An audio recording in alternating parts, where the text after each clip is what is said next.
On today's episode of Wrong Side, the Boston Celtics are the first to 18. Unfortunately, Edmonton advances to Game 6. Tyler Snep, one of Joey's old friends, joins us in the studio to tell us about baseball, battling with adversity, and battling through injuries.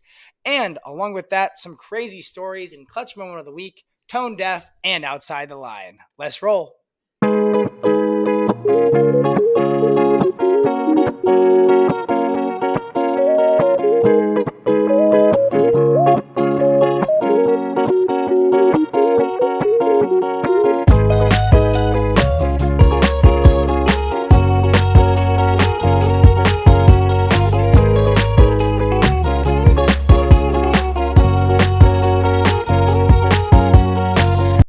Happy Wrong Side Wednesday, episode 15, and Michael's nightmare is here. The Celtics have broken the tie. Thankfully, Jason Tatum did not win MVP, but it is doomsday out in California. Michael, what does Lakers Nation have to say? Well, I definitely saw everybody quoting and posting the video of John C. Reilly from Winning Time, the Fuck Boston video from Winning Time, the show. Everybody seemed like it was posting it on my feed. Definitely sucks. 18-17. I got pretty upset that I said this, can't believe this happened on LeBron's watch, but then spin zoned it into saying, well, it did happen under Kobe's watch. It did. But after that, the Lakers go back to back. So are you crowning the Lakers I might be 2024-2025 not NBA yet, champions? not yet, but they're high on my preseason number one because of that stat. But yeah, I mean, it was an ugly series. If you look at the box scores, you might think that Luka played well maybe because he had the points and he had the rebounds and assists and he kind of did it very well, but he shot pretty poorly in the last two games from three and nothing there. And I will say I think it wasn't so much of like a crowning because he's been in the league for a while, but man, the media was so in love with Kyrie Irving after the Western Conference Finals, and he's grown and he's there and he's done it. And now he's finishing the finals like he's pretending to be LeBron, dapping everybody up on the court and shaking everybody's hands like LeBron did against Golden State. And I hate to say it, but Kyrie sucked. Kyrie was fucking He did awful not show up at all. Not one game, not for a half. Maybe you would think there was maybe a little takeover left in him when Luka fouled out in game 4. It was bad. Or game 3, I'm sorry. It was bad. Game 3. Game 3 because they won. But it was bad. And he was bad. And Tim Hardaway Jr. was bad. And the awful. Young guys were bad. And PJ Washington could have hit his threes. And the Celtics, I know they are a great team. They are for sure a great team. And they are the NBA champions, as much as that pains me to say. But they did not have a star player. They did not play well. They were 106, 104. They weren't scoring the ball while they played good defense, and everybody had a turn with the ball. Nobody dominated. Jaylen Brown, fine. I was still saying in Game 5 who was going to win the MVP. I really wasn't sure. It was hard, yeah. I think the Celtics are the only team in the league that has the luxury of being able to share the ball that much. Luka, absolutely, he did okay. Like we said, everyone else sucked. So when everything isn't firing like it had been the last couple weeks for the Mavs, obviously you're going to get the shit kicked out of you when 9 of the 12 people on the Celtics shoot 39% from three. So just from a team standpoint, when you have the more well-rounded team who can shoot the ball, and also credit to Joe Mazzulla, everyone buys into the unselfish nature. One of the most talented teams of this era. And nobody tried it. Jason Tatum did at times, but he was able to be kind of covered up by the rest of his team. Meanwhile, most of the people on the Mavericks are kind of one-trick ponies. Gafford and Lively can only dunk. They took away the dunk. PJ Washington hits his corners threes. They win. They took away the corner threes. PJ Washington tried to do a little bit different stuff. He had not been taking the ball up nearly that much before the finals, so they tried to switch it up a little bit. But you could tell that the Mavericks were not in their element whatsoever. So unfortunately, the Celtics are insane and Jason Tatum is an NBA champion, but the Mavericks were not ready. I think Denver would have put up a much better fight, even though they got bounced a couple rounds ago. And well, it's kind of interesting to see that a lot of people like to like to not crown them as back-to-back champs. I feel like usually a champions, but basically the way I look at it is I don't know where Porzingis' contract situation is right now, but Porzingis is hurt. They said after the game he didn't Yeah, play. He's going to need knee surgery, etc. And he will not. He'll be out for a couple months. So now that you see that, it's like maybe they're going to get him back on a cheap deal. Maybe Porzingis, can come back on a deal. And Drew Holiday, what a star. What a star. Great defense. I mean, I saw a thing today and winner. I saw a tweet. It was like, is Drew Holiday a Hall of Famer? And I kind of scoffed at it for half a second. Then I looked at Definitely the is. next slide on Instagram and it was like 2-time defense, great 2-time champ, and like all these stats and accolades. And I'm like, man, this guy's a gamer. He's a gamer. And, that was a huge trade. And I know Boston fans were saying, Marcus Smart, they wish he was there. And there were certain players throughout the last few years that they wish were there. But what they did worked. And they built a good team. They beat everybody. As much as I am a big, I can easily say that, yeah, Donovan Mitchell was out and Jared Allen was out. And yeah, Jimmy was out and this and that. Everyone was out. That is true. No doubt that is true. But the Celtics they can't control that. Like I said a couple weeks ago in one of our episodes, you got to play who's out there. And they're all professional athletes. They're all NBA players. Someone has to step up. And that's the thing, in this series, no one I felt really stepped up for the Celtics. I mean, Tatum had one game where he pretty much did he did his thing. And Jaylen Brown had one game, but then another game it was Drew Holiday the game, and then another game it was kind of just everybody did. I think their Hauser parts. had a game. Yeah, like everybody did their part. So I mean, like the Celtics. Let's see, 106. That might be our final number. They the highest scored points in a game by the Celtics 107, and the Mavs scored 122 that game. They crushed them. So it was like, that was a scuff game. It felt very old. It felt very old, this series, of like the defense and the not great shooting and everything. But it was boring. And at first, the first couple games, the first 2 games, everyone was like, boring series, worst finals. It's so easy to say that when a team you don't like is winning the series. So easy. And like, I think it's still valid though. It was incredibly valid. It was super boring. Every game was over by the second quarter. Nobody had fight. I think it's Jason Lucas' Kidd. Fuck them on game 3 on that 20-2 run. Calls a timeout. That was fucked. Luka's demand for the challenge there was fucked. The way Luka fouled out, him and Jaylen Brown were headhunting each other. They could have easily gotten double techs at one point in that game. Like the Mavericks were all afraid of the moment, including Luka. And yeah, he was able to have a 38% usage percentage or higher and get to 30 points a game. That's fine. I can do that with my 2K player too. If I'm the one who takes all the shots, nobody else, they had nothing working. And I think it's kind of back to the Celtics. Like we had said, there was no clear-cut finals MVP. No, there wasn't. Kristaps. They had won 76% of their regular season games without him anyways because he had missed a lot of time. Yes, they knew how to play with him. They are not the NBA champion and the best team in the league because of Jason Tatum and Jaylen Brown. Yeah, they can explode with the best of them, but night to night, they are still extremely inconsistent. They are winners because of Drew Holiday, Derek White, all those other guys. Al Horford, as much as that pains me to say Derek too. White chips his tooth, stuff like that. And yeah, Al Horford, the second most playoff games all time without a ring. So you're absolutely right. It was a great team. It sucks.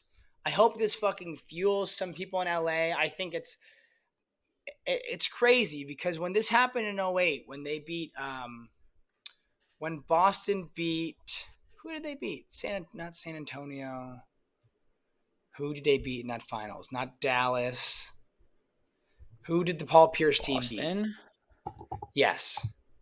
Not Kobe? Not that one? No. Oh, yes. Kobe, duh. Yeah.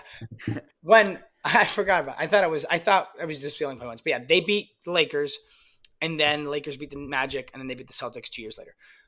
When that happened, I remember, and now it's like obviously more like tug on the heartstrings and everything with Kobe and everything, but you saw the way he acted. He was like, I will never let this happen again. This will never happen again under my watch.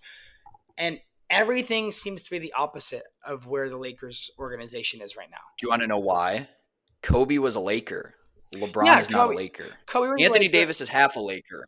Kobe was a Laker. I think it just, I don't even think, I think there is some maybe LeBron point you're making. I see what you're saying, But it was just different times. It was Jerry Buss, not Jeannie Buss, for example, where Jerry Buss isn't going to lose out on a free agent. Jerry Buss isn't going to that kills him when the Celtics wins. He was the Yeah. Laker. Like he's he bought the team and he took over and he wanted to stick it up their ass every year.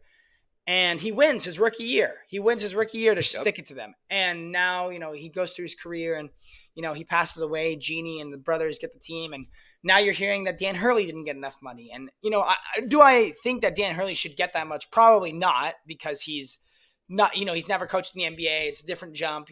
Coaches don't make that much when you do that kind of Right. move.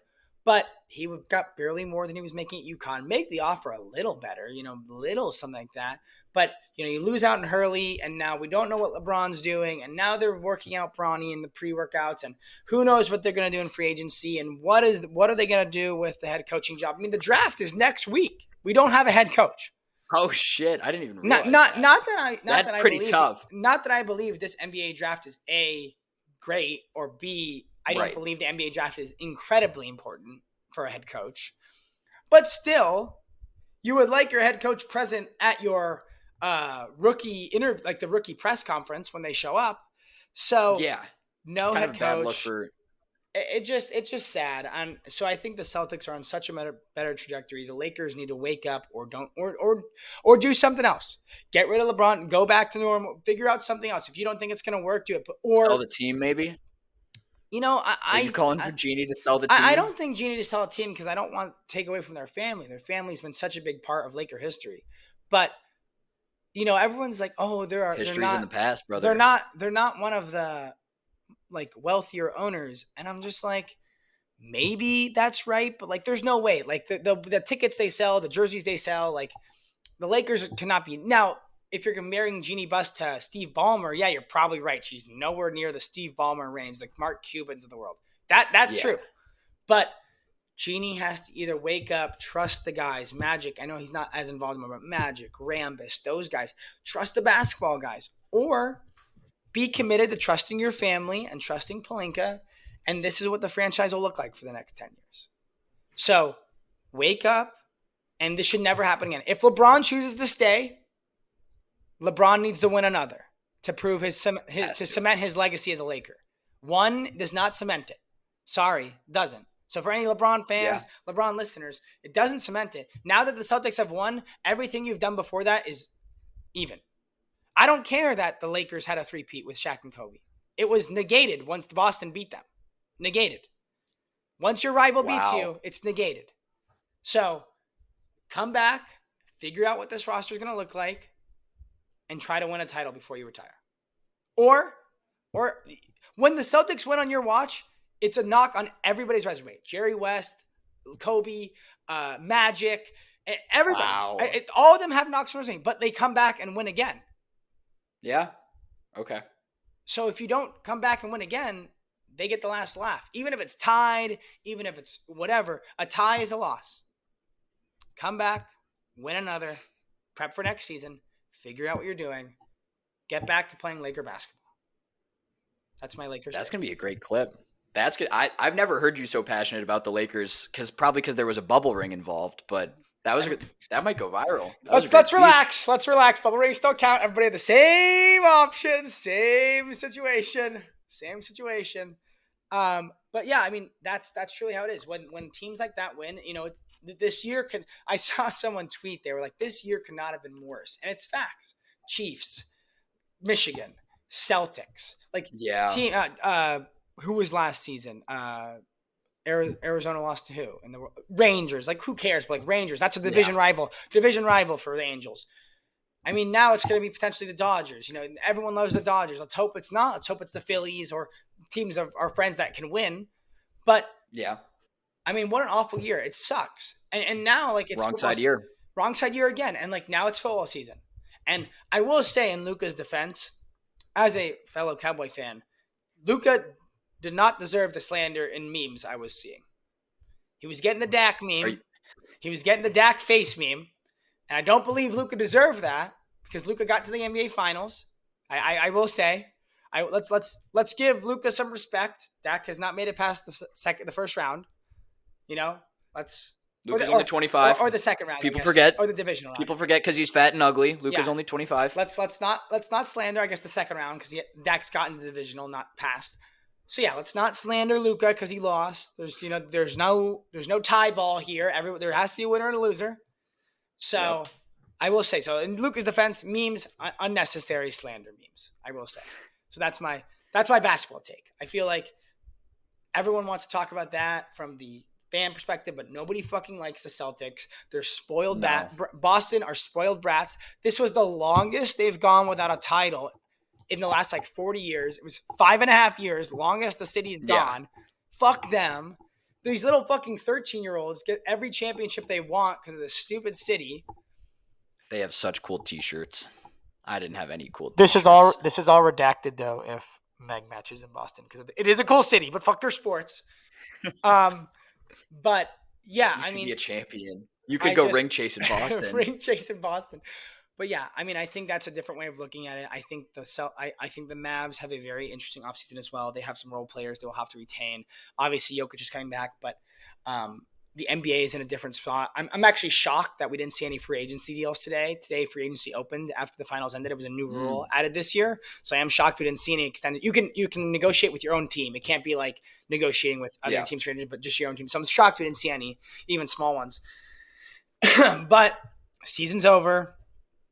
We'll see them back up around September, October. New teams. I'll be excited about the Bulls for about 3 weeks before they start selling. Everybody gets excited for that first month, and we'll move on. And hopefully by that time, Ohio State's 8-9-0. We don't even have to focus on basketball. So hopefully we can get there and move on there. But speaking of Ohio State, Caleb Downs is our own personal Jabril Peppers. Oh, I saw this. Running back too.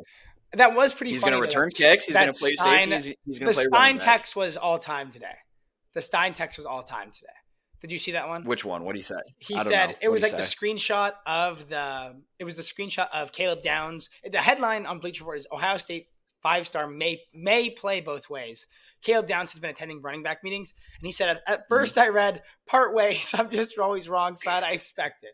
So that was pretty funny, I thought, because you read it quickly, that'll be what it looks like.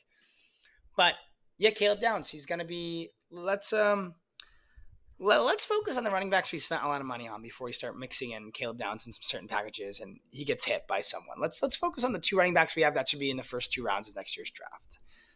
That should be fair, but imagine if we just score 90 points a game. Yeah, that'd be fucking and sweet everyone too. Scores all the touchdowns. Yeah, that'd be cool. Everybody gets a chance. Yeah, I would love that. I'm starting to get that itch again for college football. We're less than a month away from the game, and I had my first panic about the Buckeyes. Oh, what was it?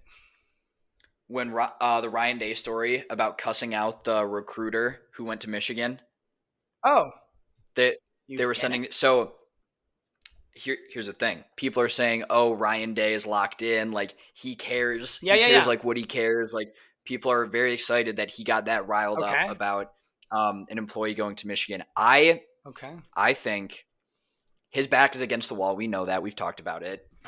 But I think that was a show of panic, not a show of strength.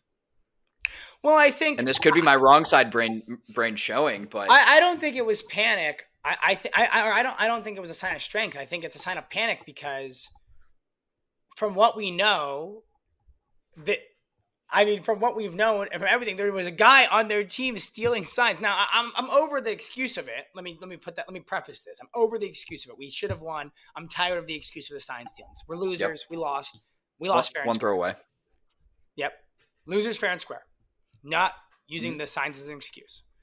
But when that is up in the news for the last 12 months, it's a little concerning when someone who's been that close to you, just like the running back coach, those 2 people have been so close to your program, we're just like, see ya, going to Ann Arbor.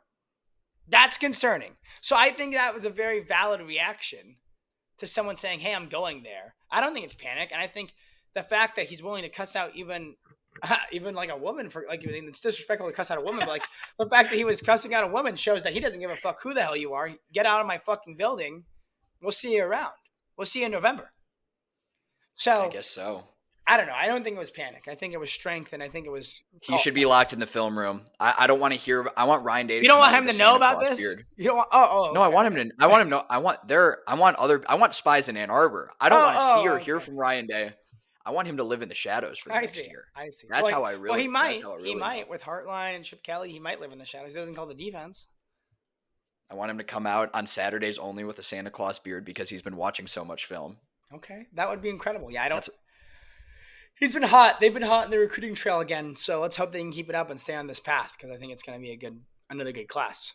But football anxiety is incredibly different. I get excited about the NBA playoffs, but football is really oh the yeah, king and the only sport I care about. And I've already in the last 2 weeks this I've was probably already had to talk myself out of negative conversations about Ryan Day and Caleb Williams. I'm just like I'm on Twitter freaking out, man. this was a huge week for the NFL crowd to prove that NFL is just so superior, like just such a superior product. This was But the awful for Chiefs the still NBA. won. Taylor Swift still won. Yeah, but like think about everything that got there. They went to overtime, the comeback, so many cool things throughout the play. The Niners come back against the Lions. Like the scripts are so much better in the NFL. Like it's just so much better. They are. The The writers need to Celtics are just bad for the league. yeah. So that was really how it happened. And I will say, R.I.P. Bad things come in three. While we were filming this, right before this, another unfortunate death. Another sport legend, Willie Mays, has passed away. Tough Mhm. week. Obviously, everyone says bad luck comes in three when it comes to death, and we've lost three great ones. Bill Walton, who was incredibly fascinating on the court and incredible on the mic, one of the biggest Pac-12 legends. Where people were saying that he went off into the sunset with the Pac-12, which was kind of like sad to think about. Jerry West, Laker legend, the logo, passes away as well, 86. Willie Mays dies today. Was at one time the all-time home run king, and I was actually in San Francisco this weekend, so kind of I guess in good memory that I was there the weekend before he passed. But very sad. So rest in peace to those three. I mean, incredible history with all three of them. Willie Mays got the catch, and Mhm. Jerry West had his moments. I just saw the clip again where, you know, talk about NBA finals and that kind of stuff. I mean, talk about a guy who had bad luck and losing to the Celtics and only MVP other than they almost gave it to LeBron, but only MVP in the finals to ever lose the series. And, he has Yeah. that clip in Winning Time where he says, "Look at that fucking trophy. Congratulations to the MVP of the NBA finals. Boston 4, Lakers 3, Jerry West." And like he's like, "I have to live Yep. with that." And I know it was acting. He may have never said that, but it just kind of puts some perspective. And Bill Walton, one of the all-time greats, and especially in Boston, Portland, Pac-12 beast, always had the greatest stories, and like you always heard the craziest shit come out of his mouth. But three great guys, awesome, awesome to hear from. So rest in peace. Blessings to their family from the wrong side family. Blessings to your families. But Yes. outside of the sports, Jerry oh, go ahead. Jerry West Jerry West couldn't see him break the tie. Jerry West couldn't see the That's tie. a real one. That is a true Laker. A true Laker. Jerry West couldn't. Yep. And yeah, so shout out Jerry West. Shout out Bill Walton. Shout out Willie Mays. Shifting a little away from sports now. How was the rest of your week? What else have you done? Obviously, sports was a big part of it. We've been busy, very Yeah. busy at work for both of us. We both, it seems like as we've worked a little longer, we're getting more responsibilities and working and only texting here and there and working on the side. And Yeah. how was the week? What were some highlights? What were some things you did? And how was Father's Day? Father's Day was decent. My dad and I played probably two of the worst rounds of golf you've ever seen in your life. We both recorded a Oh, 9 and a 10 within the first 3 holes. We have not been golfing as much as we usually have up until this point throughout the year. Saw them, went and saw my grandpa, had a couple people at the house for a barbecue. Father's Day was pretty chill, and it was good. It was great to golf. I have the itch again where I'm going to hit the driving range. I'm going to hit a couple courses around here. But it was an ugly day. We had to battle through it, but we did come back. Started shaking off the rust. The swing kind of came back towards the back nine before I tuckered out. But Father's Day was solid. I know you don't celebrate any holidays on the day of the holidays. So what were you up to this? Oh, you were in San Francisco, but yes, how was San Francisco? went to San Francisco. Came back on Sunday. Had dinner with the fam, so that was good. That was a cool time. Hung out, had some nice Asian food, dumplings and stuff. Great meal with the fam. But San Francisco was great. I'll get into it in different parts throughout the rest of the episode, but great experience. Okay. City was very cool, I thought. Um, very different. Hadn't been since I was younger, so probably like Okay. 11 to 13, somewhere in there. And basically, great time, great views. Will and Kellen's spot was fantastic, and their roommate Jack, shout out Jack. Um, I they didn't had a, even know that they lived together. yeah, they live together, and they have a third roommate Jack, great dude as well. That is Um, funny. Great time. We went out Friday. Will convinced us to take an Orange Theory class that he was coaching. So if anybody does Orange Theory out there, congratulations, you're a true warrior in my mind. I thought I was gonna die. Every weight I've lifted over the last 6 months has been worthless, and like the cardio and jogging is still worthless. Like the road, my body was just so tired. Like, and it was like a 90-minute class versus a usual 60-minute class, so just ridiculous. I thought, but went out, met a ton of Will's friends, awesome. Went to the Angels game in San Francisco. They were playing the Giants. Got to see a win there, fantastic. One of the best ballparks, top 3 ballpark, I think, in the league. Fantastic. Saturday went to Martin Garrix, which was an interesting time, which I'll hit on later.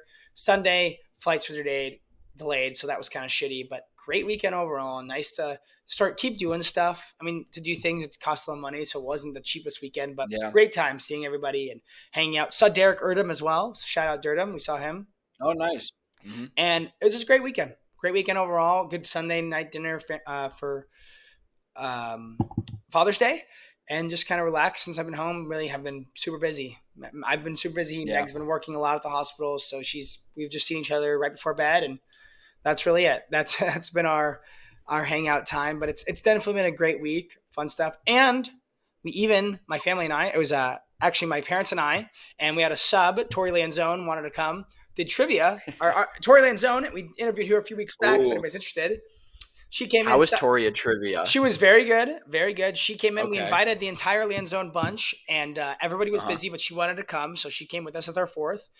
And we were great team. I think the key to those teams, to be honest with you, is like the age. The way I kind of was, I think Big. the two keys are age of people, and B, I think the other key is like, I don't know how yours work, but ours were like there were different there were 3 questions in each category or each Was it round. pub trivia? It was American. Yeah, there was a American pub sheet. quiz. American pub quiz. Yeah, that's the same one that I. So do. there's like 3 categories, 3 different questions, and then basically the way it works is like you have like 5, 3, and 1, and you can allocate the points depending on the question. But I kind of like it because you got to allocate out as soon as you submitted. Like you didn't have to commit to 5, 3, and 1 before the questions. I like that. So yeah. The 2 keys: age and point allocation. Playing the allocation game smart. We kind of realized later on that was very important as we got closer to the top.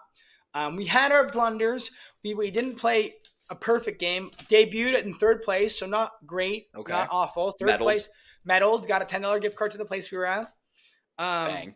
Missed a big question in the last round. Our only miss in the second half that we put the 6 point. We put our most in that count. So that kind of hurt us. And what was the category? It was Rock and Roll Hall of Fame. Oh. And we picked we had one of those too. Like a question, and the artist we picked, my mom was fairly certain, and it was Cool in the Gang.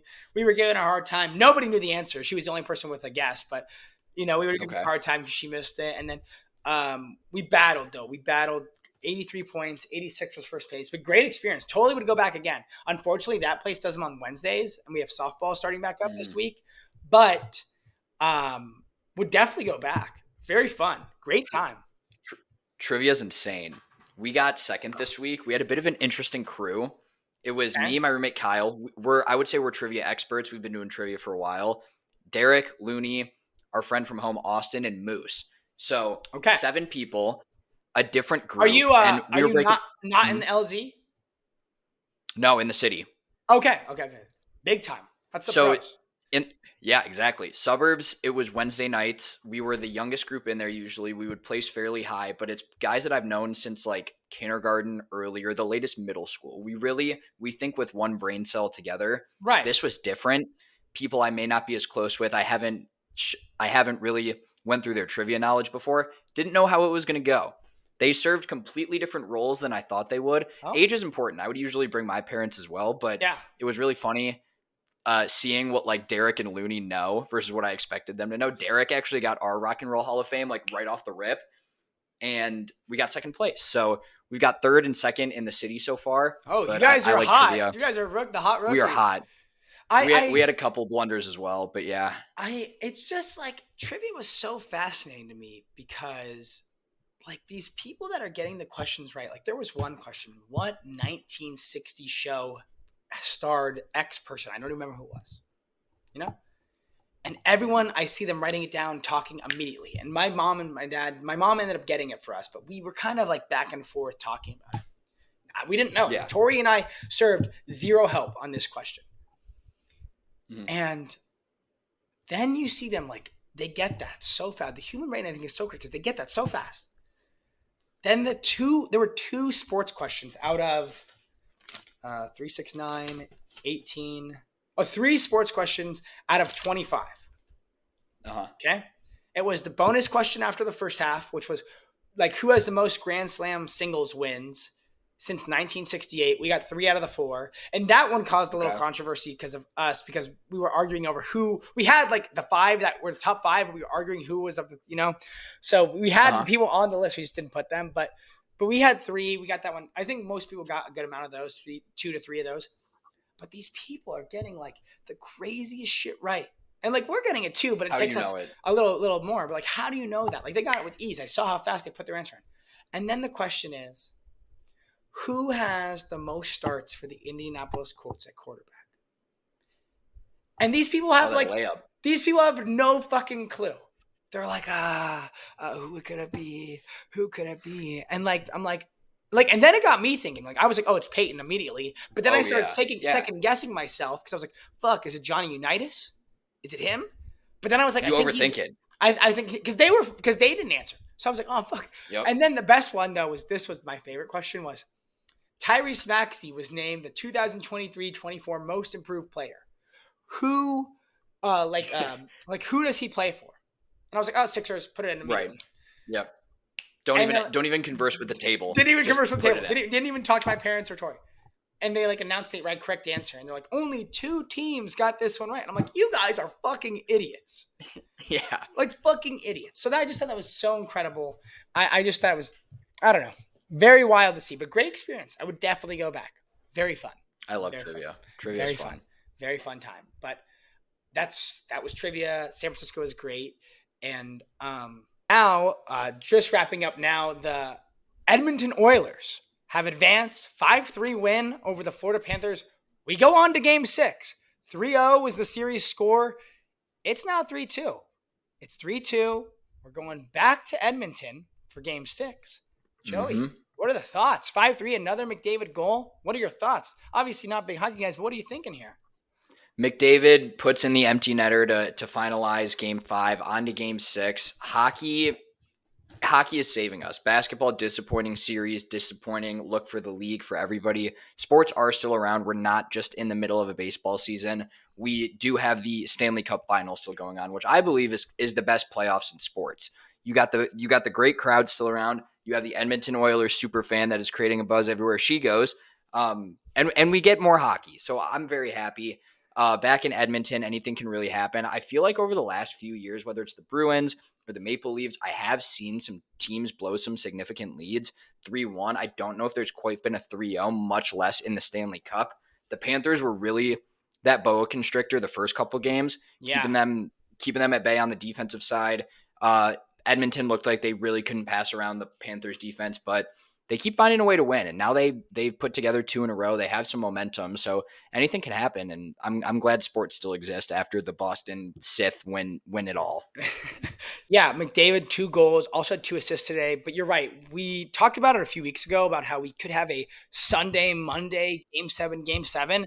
And basketball is over, which blows. But we get game 6 now on Friday, potentially getting us through the weekend. Could get 2 more games, really keep inching us a little closer to that release of college football. So we're just kind of delaying sports. No one really wants to jump fully back into baseball yet. The Angels stink, so I'm not The doing Cubs that. stink too. It's great. McDavid, I mean, let's see. I mean, if they can get the 3-3, I really believe anything's possible in game 7. I mean, I know Oh it's in yeah. Florida, but getting to game 6, getting there already is impossible. So let's see what happens. I mean, it'll be interesting to see. Free sports. I will be tuning in for game 6 because there's nothing else on, but I'm glad this is happening. So wrapping up sports here, now kicking it over to one of my old friends, Tyler Snep. You think that was good enough? You want to say that again? Maybe give a little more intro on Tyler, Probably. but talk a little more about hockey too. Free Okay. sports, same thing. Okay. Ready? Mm-hmm. Yeah, all we got is free sports left. I will be tuning in for game 6. I will be the biggest hockey fan in the world for game 6, rooting for game 7. So shout out Edmonton on Friday. Now kicking it over to one of my old friends, Tyler Snep, played 3 years of baseball at the University of Iowa, is now one of the youngest coaches in the Boston Red Sox High A organization, the Greenville Drive. Great interview with him that we're kicking it to now.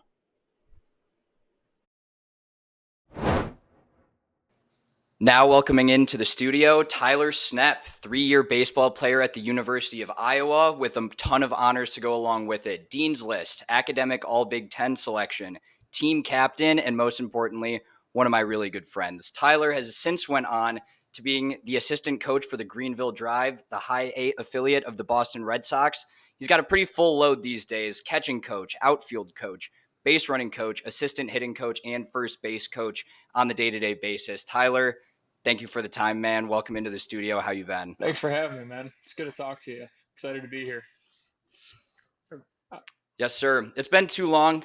We'll catch up a little bit. The listeners will get kind of a little peek into what we've both been up to lately. It's been too long since we talked. For a little context, how this got set up, Tyler and I graduated high school together. He's been all over the place. It seems like he doesn't spend time in Illinois for more than about 5 seconds at a time. But he actually reached out to me when I was in Italy, so we got to talk through about an 8-hour time difference over the couple days, and it kind of just came out naturally that we set up an interview. So it's been too long since we caught up. I got to get down to see you, maybe catch a game for the drive, but pretty good segue there. How's it going? 60 games in, about halfway through the year. How you liking it so far? It's been great, man. Like I said, it's the first year doing it. Kind of just starting to get an understanding more so for the lay of the day to day. And I think like forever, it's always been, hey, want to be in professional baseball, and now you're there. Like, what is it actually like?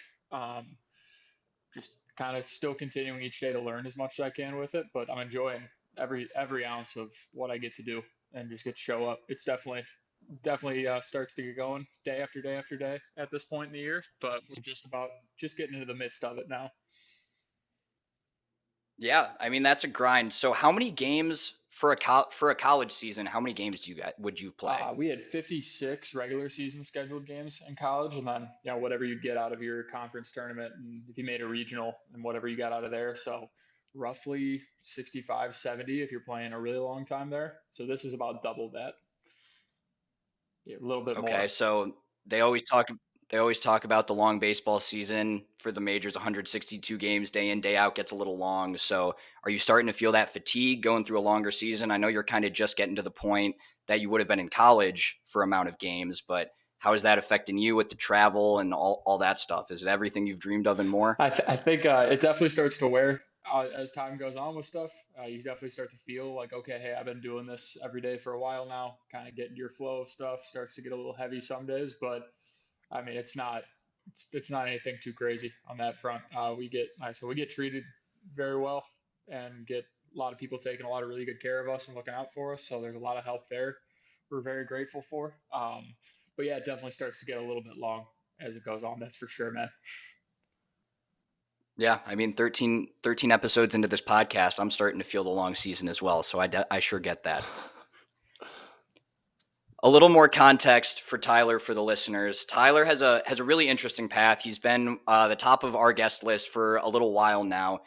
Tyler battled a ton of back injuries, foot injuries throughout his career in college. Started his freshman year playing 4 games, sophomore year 15, and then junior year 14 before kind of forcing into medical retirement and transitioning to a student coach role his senior year, and then being hired for a couple of years after before transitioning to the Red Sox organization. So I think you have a great story of adversity, kind of battling through that. And really, I can't imagine with the amount of time I saw you put in high school and even after that, having something that you've worked so hard for kind of being ripped away without your choice. So how, as you were battling that injury bug in college, how did that kind of affect you on the day to day? Like, it's something really out of your control. I had surgery on my hand last summer, and that just limited my summer basketball playing, and that I struggled enough with that as it is, and I wasn't putting in hours upon hours upon hours. So, as far as battling through recovery, battling to get back on the field over and over and over again, how did that kind of affect you in college, and what were kind of your best tips and tricks on kind of how to battle through that? No, I mean, I think at the time, I mean, going through it as a 19, 20-year-old kid, I think it really changed me in a lot of ways. Like you said, you get that spot of you can't do anything, you can't control anything about what's going on in that situation, and that's a big thing. With in the game of baseball and everything else, we talk about this a ton. Is like control what you can control, and really hone in on that stuff. And when you're not able to do any of that at that point in life, it was definitely, to say a challenge would put it fairly at that point. Just kind of figure out how to Yeah, maneuver, how to go about your day to day. You go from being, a healthy young 20-year-old kid to having trouble putting your shoes on.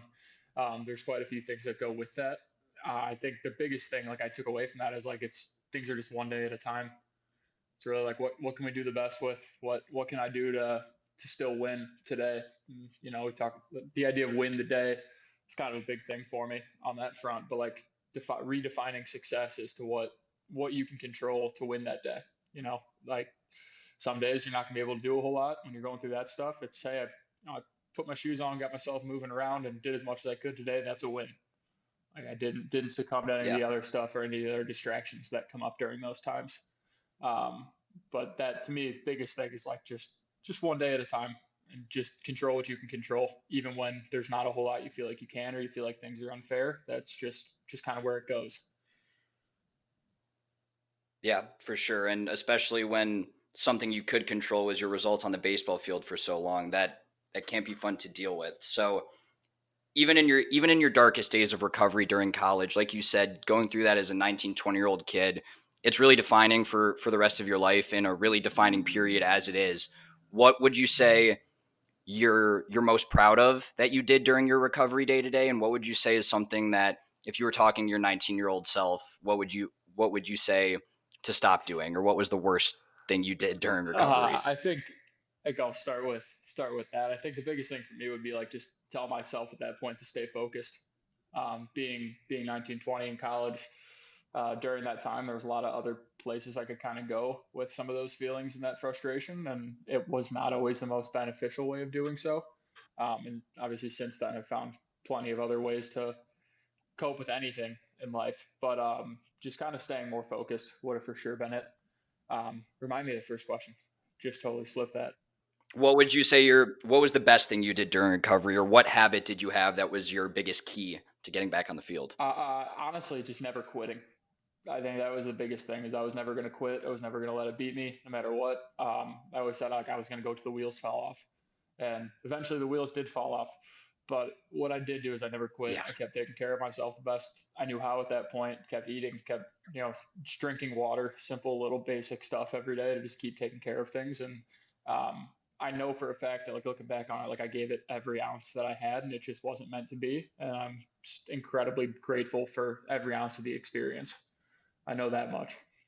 I think, yeah, that's good to hear that you could really look back and say that you gave it your all, because a question I had that I don't think I ever really asked you was, what was the final straw? What made you decide to really hang it up during or after your junior year, when you still had a year of eligibility left? Um, I think the big thing for me was, my last game I ever played was at Michigan. And nothing, there was not a big incident that last time. It was just, I just couldn't get my backpack to the place where I could play. We had talked about off recording a little bit, and we've talked about in our time, but like I had all the nerve issues down the legs and the feet and everything, and I could just never get it back to a place where um, it was able to get going. And when we went into those meetings in the summer postseason there, talking with Coach Heller and the rest of the staff at Iowa, it was just kind of the decision of, we got to get something done about this. Can we get something done about this? Hey, and they extended me the offer to come back and just be a student assistant coach. And I think as I kind of sat down and really looked at some of that, I think I kind of knew in my heart that it was time. and that I didn't know what was coming. I didn't know why. I definitely didn't like it, but I didn't have much of a Yeah. choice. It felt like for a bit, and then very quickly realized I did, and I was making the right one. It was definitely a That's good to very hear. very complicated time to say the least, but that I it moved believe it. quick at that point. Was able to know pretty quickly I was doing what I wanted or what I was meant to be doing at that point. Yeah, that's huge. I know you were a team captain your junior year at Iowa, multi-year captain at Lake Zurich too, I believe. So did you always know you wanted to be into coaching? You've always been a very vocal leader in all the aspects that I've seen you in. Did you expect to become a coach at Iowa? Did you know you wanted to coach at all, or kind of how did that all start? I always knew I wanted to be a coach at some point. When I was growing up training, even like just coaching other kids in some of the training environments I was put in. But the biggest thing for that was my grandfather had coached 49 years of college football in his time. And he had passed in that February of 21.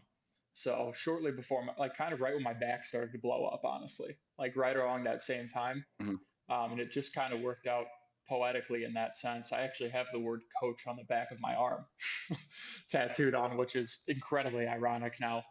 But I always kind of knew I had the kick for it and knew it was something I wanted to do. I definitely did not expect to be in the situation I'm in at 23 years old. I did not expect to be going right into coaching at Iowa right after I was done any of the such. But like I said, I'm couldn't be more grateful for it. It just definitely was a different route than I had planned out in my own mind when I was 18, 19, 20 years old, Yeah. for sure. Yeah, I mean it's fortunate. I know you were very close with your grandpa. I believe you called him coach on the daily. So rest in peace, coach. And it's kind of funny how those things kind of happen with the timing. It all kind of works out. But as far as transitioning to coaching at Iowa, you go from team captain, a peer in the locker room with these guys, to suddenly being an authority figure who kind of is able to tell them what to do, what not to do, stuff like that. So that transition at Iowa from being a peer and a teammate to these guys to then being their coach, how was that? How was that socially? How did kind of the whole locker room handle that? That's a great question, man, because that for sure that transition was a process.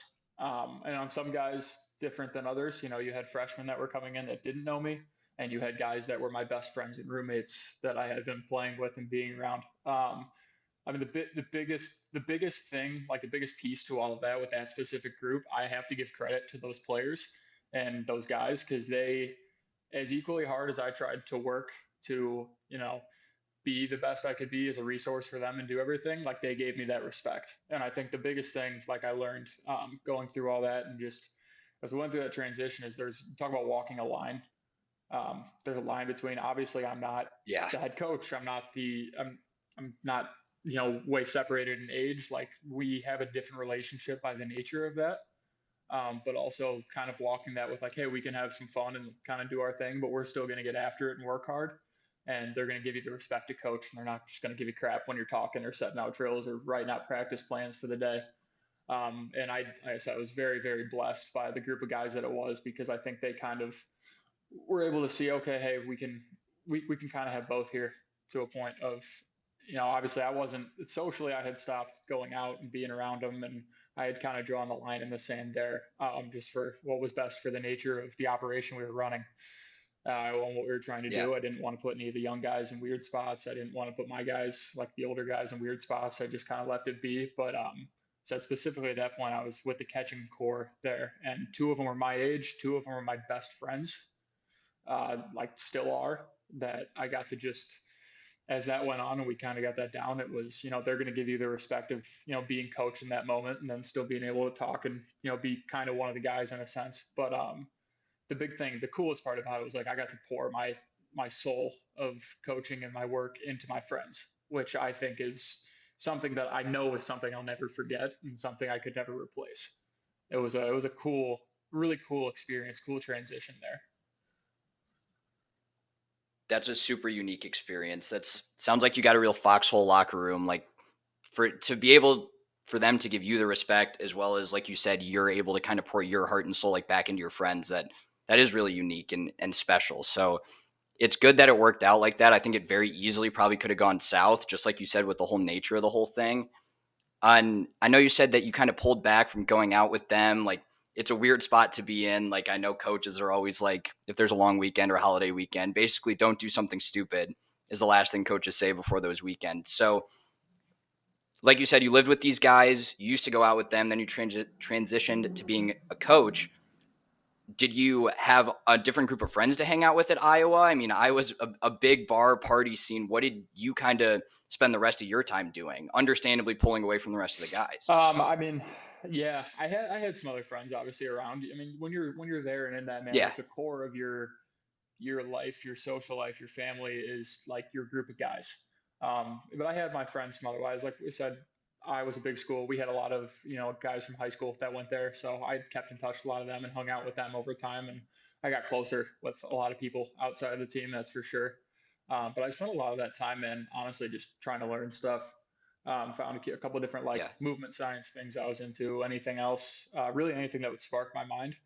It's just, hey, I don't get this. Looks like it works. Why? Let's find out. And that's kind of what I've done for the basis of. And honestly, yeah, like that kind of, it definitely kind of ended my college experience life kind of stuff a lot sooner. Yeah. Like I was very much, in bed early, up early, doing my thing, getting ready to go to work as a senior, which was good. Like I loved it, but definitely just kind of found a new way to entertain myself. I've gotten very into like how can I like learn something new every day, and that's kind of when a lot of that started. I feel like that's big for a lot of people our age, and it kind of seems like you were kind of pushed into it a bit earlier than most of us. I'm kind of in the same boat. I've started reading. I don't usually read books. I couldn't tell you the last time I read a book before this year. Stuff like that. I feel like everybody we know is either running a marathon, getting engaged, starting a podcast, or kind of something like that. So, what was, did you have anything like specific? I know you said a lot of exercise science. That was kind of more for you and your benefit, but what else you up to? What else are you trying to learn about Honestly, lately? man, I've been reading a ton, and right now, like I've been on a kick there for a while, where like I've read like The Slight Edge is one of my favorite books. Just if you haven't read that, I would strongly recommend. I won't go too much into it, but it's great book Okay. about the power of time and how we can utilize things. I read a lot of books along those lines early on. I'd spent a lot of time any fiction. I actually have a really good friend that I got very close with in those last 2 years at Iowa, who's an author.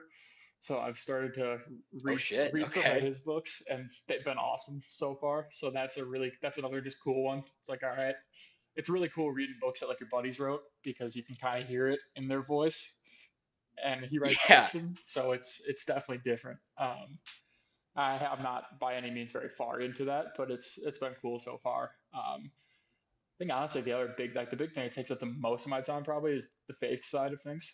If I'm being honest, to spend a Okay. lot of time with God, a lot of Bible, different study. Have a different couple communities back in Iowa that I still keep in touch with. I think at this point, still, that's probably where most of my reading and that time goes at this point in the year. That's big. And I don't really remember how into church you were kind of growing up and in high school. I know younger you were, but did that kind of start during the injury time or how'd you kind of start that up? Yeah, that was definitely like through that like when I was around 21, like during the injury time of stuff as I was starting to recover from that. Like I said, man, I exhausted so many different options of, how am I going to deal with this today? And none of them were the right way. None of them ever felt like the right way. And I went to lunch with one of my buddies one day, and he was like, "Hey, I'm going to a meeting with we had a thing called Athletes in Action at Iowa." He's, "Hey, I'm going to a meeting with guy's name's Tim. We're gonna go sit down. I would love for you to come with me tomorrow morning for breakfast." I was like, man, I don't know. Like, I went to church growing up. Like, I've been terrible about that the last, 4 years. I just don't know. Yeah. And I woke up that morning and said, you know what, screw it, I'm gonna go.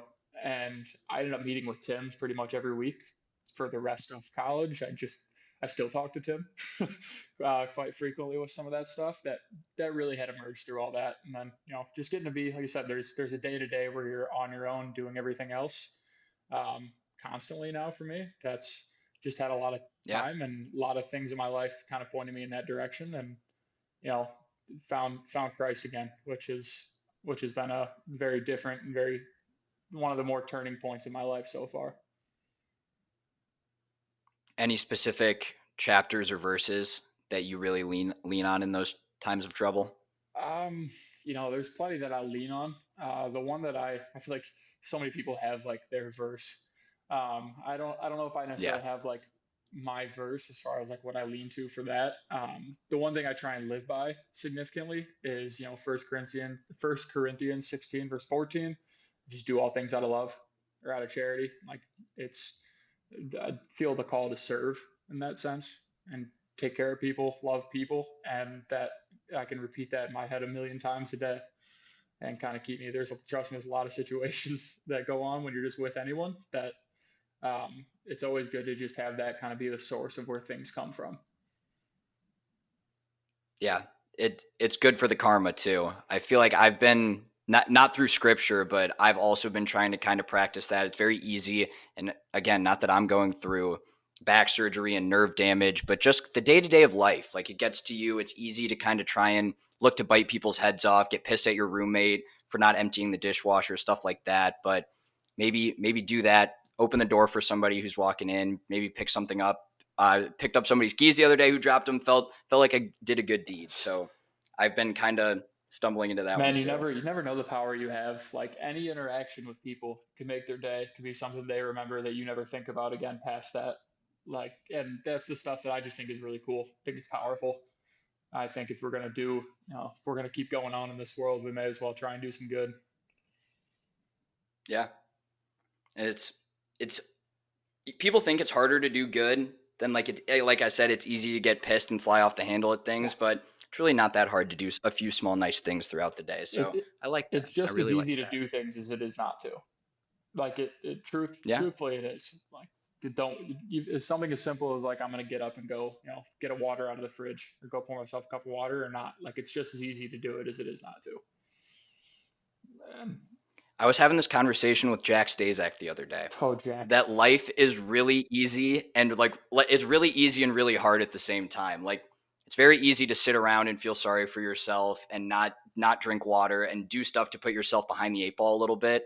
But it's also really easy to wake up early every day, go to the gym, take care of yourself, smile, do something nice for people. So people think that it's hard to kind of live that life, but really it's just you got to hold yourself accountable. So I've been thinking about that a lot. It's but yeah, No, I could agree with you more. Accountability is an incredible tool. I think a lot of people hear that word and they think about it in like a negative, like, oh, I don't want to be, held to this or have to be thought of in this way, or what if I'm not, whatever. It's more of a sense of like accountability to yourself is the most powerful thing you yeah, can do. You can pair it in with discipline and whatever other words you want to find, but am I going to get up and accomplish these things? Am I going to do these things?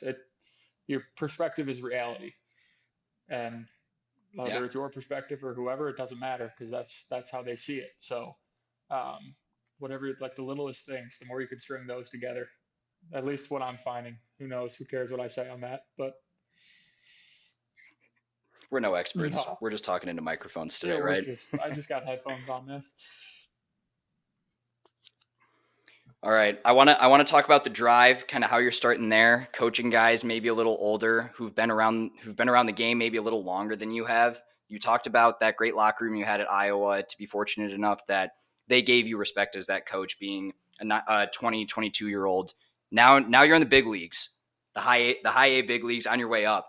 But how's that experience been so far? A lot of new guys. You walk in as some kid who has barely had another coaching job and now you're suddenly in the Boston Red Sox, one of the most historic organizations in baseball. How's that been going from a coaching perspective so far? Honestly, man, I couldn't be more grateful for what it's been. Definitely early on there, total whirlwind, right? Like first spring training, first Yeah, experience at everything. Like you said, not only have I, not played at this level, I just haven't been here. It's like it's one of my first real coaching jobs out of college. Everything else, but I mean, it's been great. It's definitely it's different, right? Like you're no longer college baseball. This is our jobs as professional. The guys are professionals. We go about their way as such. It it's a very different dynamic from being in that because I didn't play with any of these guys, and none of these guys really know a whole lot right. about myself, and that's totally fine. It's really just, come out and I think the biggest thing for me as a coach as I go forward with things as I start off is just like be a human being, right? If you know your stuff, if you know your things about baseball, that's going to show. But it's a relational occupation, anyways, a relational passion. I like to say more so than a job because it never really feels like one. But it's go make Yeah. relationships, go connect with guys, go how can and to me, my biggest thing is like how can I help you accomplish everything you want to, right? Like I had my dreams, I had my thoughts, and as far as I'm concerned, I'm living my dream now. Like my playing dreams were great, they were fun, but like that's not why God brought me here, and I'm getting to do that. So I get to just focus on how can I help and take care of and do whatever I can do for the guys in front of me, and you take that with every day. Guys take pretty well to that. And then when the conversations about the age come up, which has come up a few times this year, they're like, "Hey, Snap, how old are you?" Oh yeah. Hey, if they think you're older than you are, you're probably doing okay. So that's kind of how I've left it, at least to this point. That's awesome. I think we were talking about this off recording a little bit. I feel like I and some of my friends in the business world have experienced, I don't want to call it discrimination because that's a very strong word, but they're like, "Hey kiddo, hey bud," like they may respect you as a peer, but they really like, "Oh, you're just a kid" to them. Have you experienced any of that? How do you kind of battle that? And like, what's one thing you do like when you walk in a room to kind of command that as a coach? I think you definitely hear there's people who refer to you as hey kid, kiddo, whatever, just the nature of it. And when you look at it, if I look at it from anyone else's perspective, like there's players on my team who are older than I am. So yeah, absolutely. Hmm. I don't worry too much about it. Just kind of let it be what it is. And I say I'd kind of stay away from worrying too much about what people are thinking or doing in that sense. I know I show up to do my job. I know that the people around me are great. I know the staff around me is fantastic, and we're there on the same page trying to accomplish what we are. So I don't put a whole lot of weight or worry into it as it goes through. But there's definitely you definitely get called kiddo, anything else. That's how that goes. Yeah, I've gotten that a little bit. I never really let it bother me that much because, frankly, I am a young, dumb kid at the moment. I haven't been doing what I'm doing for most of the time. I was having the conversation with the guys the other day, and a couple of them kind of let it get to them. It's like the same thing as you see people like at a counter if they're like, "Oh, hey, Hoss," and like someone gets all like butthurt about that. So I guess it's really name calling at the end of the day, but some people kind of let that get to them No, too. dude, no doubt. Like you hear plenty about it, especially that's the cool thing. How like everyone, and so we're all just finishing school together, so everyone's getting jobs kind of at the same time. Hear everyone's experiences. That's like a common thing I hear from plenty of people too. It's just one of those things. Like I'm not gonna let that take up any of my energy. I don't think that there's, Yeah. I think at least in my situation, so I don't ever see a time where it's even meant in a derogatory meaning at all. It's just the sense of like, hey, Hmm. you're 23-year-old coaching a bunch of other 23-year-olds or however old you guys are. You're a kid too, and I Yeah. could respect that. I could respect that. That's fine. If that's how it goes, it's fair. But I could see how that would bother quite a bit of people in different any other situation as well. In my situation, even it could. It's just not. I don't have the time to care too much about that. Yeah. For sure. I think something I've been interested to ask you. I'm not a baseball guy, as you know. I can follow it a little bit, but as far as the day to day of the game, not really a big strategist. In football, you see a big difference when talking about coaching between a college coach who's meant to recruit and mold young men and kind of, or you're more of an emotional leader. Whereas a professional coach, it's about wins and losses. Everyone there is an adult. It is their job to do this, and it's definitely different when you're making money off of doing this as opposed to being a college kid. How have you kind of seen that living the college player life, college coach life, and now professional coach life? No, I mean that's absolutely true. You hit it right on there. I mean, when you're in college, it's very much, as a player and again being on the coaching side with it too. But it's the idea of definitely you're an emotional leader and you're teaching people not only to be better baseball players, but how to be better young men and to set them up for success in life. The cool thing with baseball and with all things, but we talk baseball all the time is like there's infinite parallels to life and how you're going to handle this situation is going to easily parallel to how you handle any other situation you could throw at in life. And that's something like I'm super passionate on that side of. I love it. I think, especially with everything we talked about, for me, injury stuff and everything I went through, I think that's easily become kind of my calling into stuff is like, hey, how can we? It's not just about this game. Like even now for me, like I'm very much, very much love to spot with that.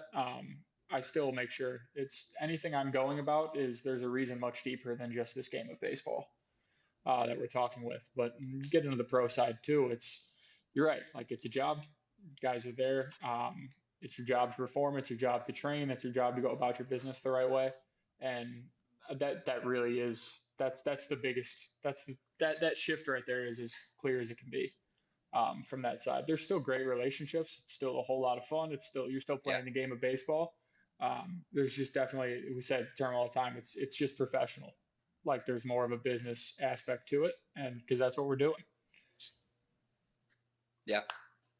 What do you think the biggest change, whether it's how the players carry themselves in the locker room, how the coaches kind of act, what's been the most shocking change to you going from coaching college to coaching the pros? Honestly, I think just the big thing for me has been just the day to day of just kind of learning how to go about yourself, go about being around guys.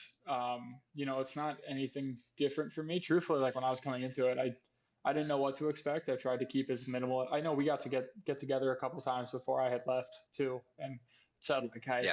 I don't have expectations. I'm trying not to have any because I just there's no way of knowing. So we'll just find out as we go and adjust. Um, so I think the biggest thing for me has been that there's a lot more it's a lot more development at the in the minor league level. And when you're in college ball, Mhm. it is win or go home, which like I said, kind of counterintuitive to what I just said.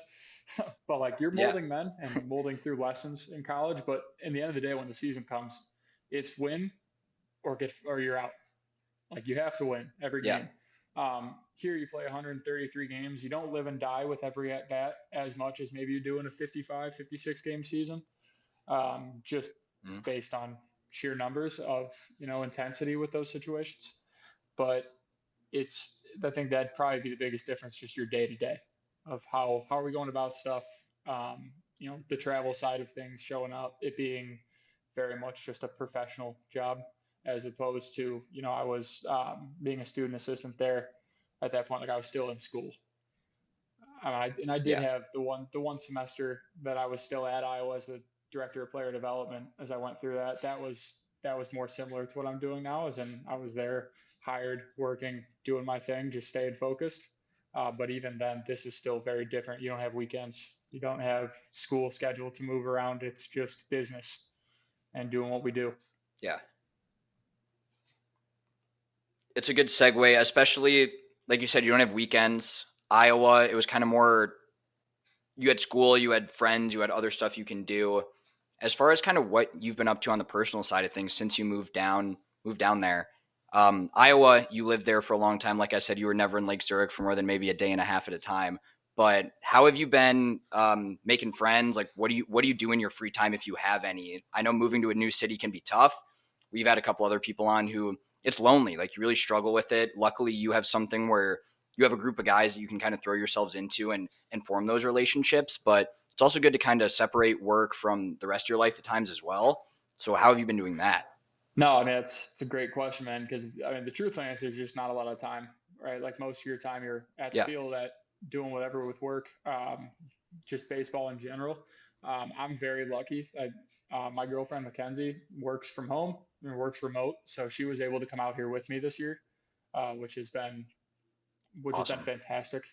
Definitely gives like a little bit of sense of home and any other thing you could go down on that route. It's definitely been beyond a blessing to have that with me this year.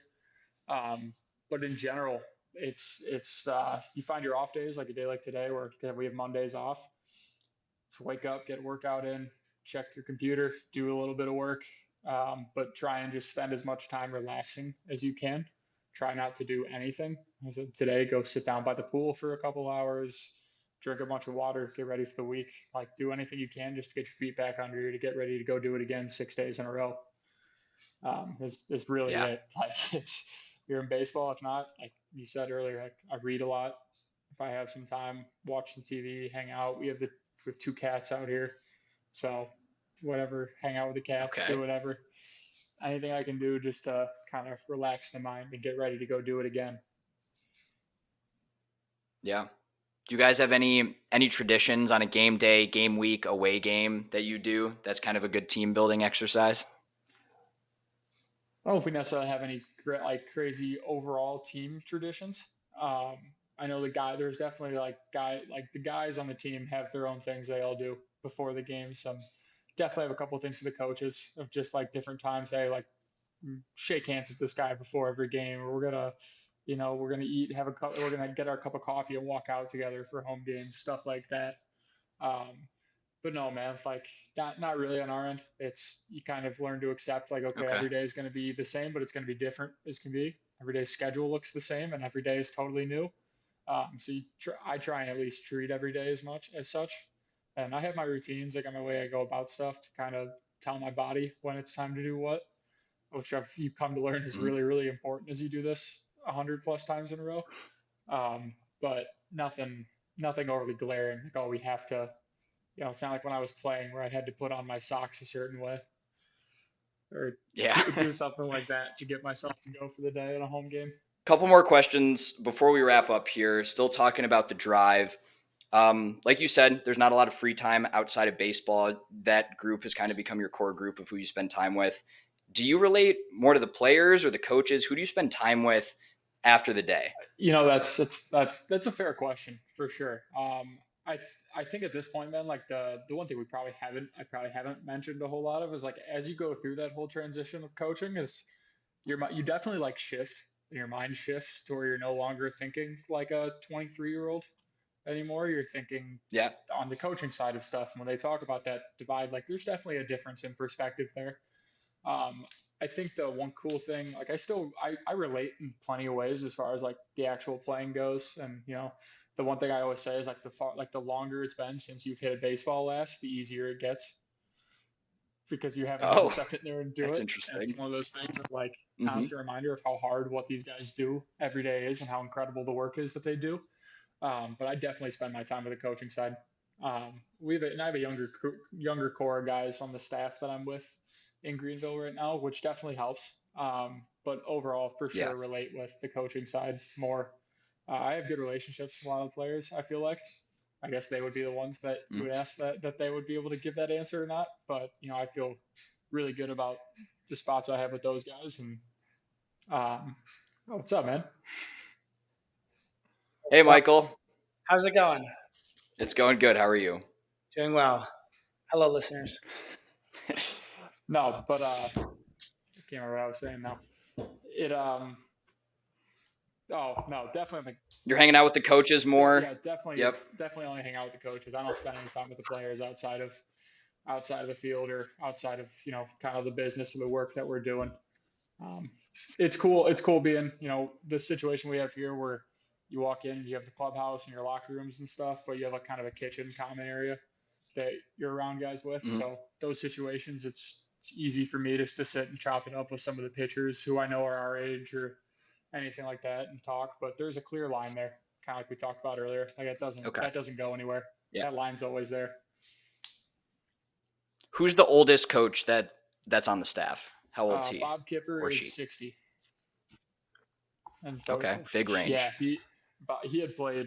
He was a eighth overall pick out of Aurora back in the 80s, and has played a lot of time in the big leagues and everything else. So there's a strong range of our age and experience on this staff. Thanks for our halftime update. Michael, welcome back for the second half. Caught up in the public accounting kind of day job game here. We got a few more minutes, a few more questions left for Tyler, but glad you can make it, buddy. Yeah, glad I can make it back at least for a little bit. Tyler, apologies. The audit accounting world, I guess, needs their associates more than wrong side, but whatever. Um, yeah, Joey and I kind of talked about this and like learned. I was reading a little bit more about you. The last few guests we've had have kind of been more writers or ex people or people we've been interested in, and this is Joey's kind of side. We've had interviews where people I brought on and Joey didn't know, and Joey's now bringing on someone I didn't know. But I thought your story was as a kid who's played baseball his whole life, it's very fascinating. There are ups and downs, and It's sad. There are sad moments, and I think the sport of baseball, it has its moments where it's up and down. I mean, for anybody who isn't familiar with the sport, I mean, you succeed 30% of the time, you're a Hall of Famer. And I think that's life. That's life. That's sports. That's everything.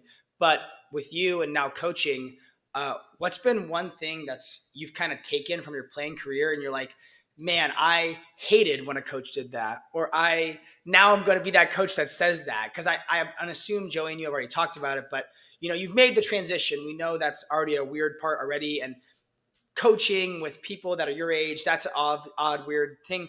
But what's been one thing that you've taken as a player and you're like, I'm going to be this coach? Like, I always think about coaching Little League because that's the only experience I'm going to get, but things I'm going to use as a coach. What are some things you use? I think dude, that's a great question. It's a really good question. I don't know if I've ever been asked that. The big thing for me is whether you play for me for a week or you play for me for a year is like, I want you to know like I cared. I think that's a super. It might be a super generic thing, but I think having gone through playing as many coaches as I did, anything else, I think the biggest thing I took away, especially Michael, you weren't here for this. We talked. My grandfather coached for a long time, and that was one thing that was always harped into me growing up is like that's what the difference is made in the coaching world. It's like guys who care about you. And it's not just about, hey, are you going to get better? Are you going to perform for me? Are you going to, do your part? But like, I care, I care how you're doing when you show up that day. I care what happens to you off the field. I care what happens to you in your career.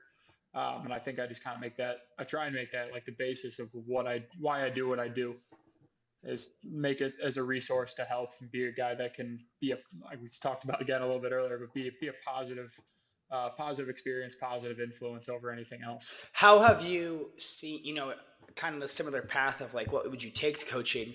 What has been, I understand the care part, and I really love that answer. A different way of looking at it is, how have you been that guy? I mean, we're in June now. Minor leagues have been playing obviously for a couple months now. How have you been there for the catchers who have struggled, who have been in slumps? Like I mentioned, it's very difficult to hit in the big leagues. It's very difficult to hit in the minor leagues. How have you been able to transition or like be there for them and support them in that way? Or maybe even someone who is battling an injury and someone who's gone through it. Do you relate to them? Do you talk to them as a coach? How does that work? No, dude, absolutely. I think every situation's different. We talk guys with injuries. There's a lot of ways I can relate with that, and can just talk through some of the things that I went through. And a lot of the time, when you're in that situation, like knowing this from being there, it's just you just kind of want someone to understand it. Yeah. You kind of want to feel a little bit less alone. You kind of want like you just kind of like you don't even know what you want at that point, but you kind of learn like okay, like you just need someone there. In some cases, it's just like being there, asking questions, seeming interested based on something aside from what they've done on the field. When guys are struggling performance wise with stuff like that, I think the biggest thing you can do is just not hit the panic button and just relax with them and kind of keep in focus. Okay, what are we doing? Are we controlling what we can control? Are we going about the things that we can do something about the best way that we can? Are we putting the work in? Are we showing up with the right intentions? I mean, I can go down the list, but if we're doing all those things, then it's stay positive and stay the course, right? And I think a lot of times people need support a lot more than they need someone to jump their ass a little bit, like like we're used to thinking. Like when I don't know what you guys like, I think about coaches for the longest time. It's someone who's going to jump on you and push you, and trust me, I'm going to push you and try and get the absolute best out of you at all times. But it's not a lot of the time. It's going to be, I'm going to be there with you as the struggles go on, not be there just kind of trying to force things out to happen, but kind of being in a battle with them, if that makes sense. Yeah, Foxhole guy. absolutely, absolutely. What are some of your own? This is your first season, correct? Coaching, first full season. Yeah, this is my first with the Red Sox. Yeah, Okay, be my second. Weirdly enough, my second total that's season. yeah. So in the big league stuff like that, where do you see the goals of this going? Do you plan on potential? How does it work? Grow. I obviously know it's early, but is there a way that you're promoted? Do they see that work well? Are you still applying for jobs, or do you plan on doing this for a couple of years and just seeing where it takes you? Yeah, honestly, man, it's a great question because there's not really like a direct answer. Yeah, no, baseball is not It's direct. Yeah, Yeah, like if I stay in the professional side, you move. There's kind of a general ladder, but like some guys, you get to be a hitting coach in the minor leagues, and like that's where you want to be. That's what you do. Some you move up to be a coordinator. You can try and move up and try and get some big league positions. Kind of just depends on that front. There's also the college baseball world. absolutely. Go try and be a head coach there, be a head assistant there. There's the private sector of just go run a facility, go do things like that. So it's a lot of options, and not necessarily. I wouldn't say there's a linear path. I think it's all kind of perspective on, why are you coaching? Like what fulfills the calling for you to coach? Um, for me, I've actually been having these conversations a lot recently with just a lot of people have been asking me about that, and I don't know. I don't have a this is exactly what I'm going to do. I know there's a couple things I want to set out to do. I'm just right now I'm in that point of like I'm really grateful for where I'm at, obviously, and I'm enjoying working as hard as I can at it and serving the guys that I get to work with every day. And I'm right now in the middle of this season. I'm just kind of trying to do the absolute best I can for the guys around me every day and see how that goes. I do know that I plan on coaching until someone puts me in the ground, Beautiful. but other than that, as far as where that path goes, we'll see what opportunities come and what happens. That's awesome. Yeah, no, it's a great life. I mean, obviously, you're probably the same way. Growing up in California, a lot of people played baseball. A lot of people went. I got a really good buddy who's in high A right now for the White Sox. I have another good friend who's in double A now for the Phillies. Big baseball town, obviously. It's nice to play baseball year round. Big advantage. But I'm always checking in on stuff like that. And I had a coach when I was younger, probably from 11 to 14. He would come and he would coach in the off season. For him it was probably like October to February, and he would come coach. He was in the Tigers organization. He made it all the way up to AAA. And if you know who Jacoby Jones is, you know who that is, the outfielder. Yeah. So it was actually him and Jacoby Jones were like vying for this last spot, and the Tigers called up Jacoby Jones. And then like the rest of that season, he finished out and kind of called it quits. But he coached us, and it was always fascinating to see that lifestyle. And obviously, he went into coaching, travel ball for a little, and now he has a family, he has a regular job. But it was always very fascinating to me hear those guys' stories and the way they work. And I always respected. I never got the chance to play professional baseball. I always, everybody wants to be shortstop for the Angels. Everybody wants to be shortstop for the Yankees or the Cubs. And it doesn't happen all that way for everybody. And, I didn't play the D1 level. I had a chance to maybe play D3 or NAIA ball. And I decided to go the route of academics, played club baseball at Ohio State. So it was just more of a travel ball team, basically. But it definitely, you see things these guys go through and the players, and it's truly remarkable to me. And the guys that stick it out and the cream always rises to the top, you always see it. And I think it's always fascinating to see. And those guys that stick around, I've always thought, aren't they? Yes, they have a great headspace, and yes, they have great motivation to get to the big leagues, but they're not there without the coaches that have built them and grown them as men. So I definitely think that's a pro, and I see that you have that ability. And just from the outside, meeting you for the 20 minutes I've been here, I definitely see the vision you have, and it's very nice to see that there's still a lot of people in baseball like that. And so I like that. That's my point of view on it. Well, I appreciate that. Big thing I want to hit there, by the way, is club baseball is awesome. Yeah, club baseball rocks. There's a lot of passion there for that. Yeah. I got to meet a few guys at Iowa who did that, and they were awesome dudes. Yeah, I was a first team all region first baseman one year. No big deal, but there we go. But yeah, no, club baseball is great, but definitely was not the D1 stuff. But my last question I really have, considering you obviously went to Iowa, it's a pretty decent Big Ten school. I know the Big Ten, we can all admit, is not the best baseball conference, but we can be honest with ourselves. Who do you have winning out here in the Big Ten? Iowa, obviously, a great program. No teams in the Big Ten made it this year. 4 ACC, 4 SEC. What's the team you've been watching this year a lot, and who do you think is going to pull it out, obviously, after today? Just going through the World Series, you mean? Yeah, just going. Yeah, going through the rest of the World Series. Yeah. So that's the part that does stink with my schedule. Don't watch a lot of ball. They play baseball games while we're in baseball games. Yeah. So I haven't gotten to pay a ton, but as I've gotten to watch through, man, this World Series is stacked. It is. I'm not sure what happened with the Kentucky and A&M won 5-1. Oh, it was 0-0 when I turned it off. It was no hitter through 6. I saw on my phone when I was driving home. Yeah, I know A&M was throwing it pretty well tonight. I mean, I think it's hard to beat Tennessee. I agree. Watching them, I've got to watch them quite a bit this postseason. I was following the Evansville thing, so I watched a lot of that super regional, and just stick with that the best I can. I mean, Tennessee's gonna be hard to beat, man. I love their coach. Their head coach is great. They love, like, that's the best way to put it. Like, they love their coach. They're bought in fully as a unit. And you Yeah. can see that with everything they do. They don't give up a lot of free bases. There's a lot of really good things they're doing.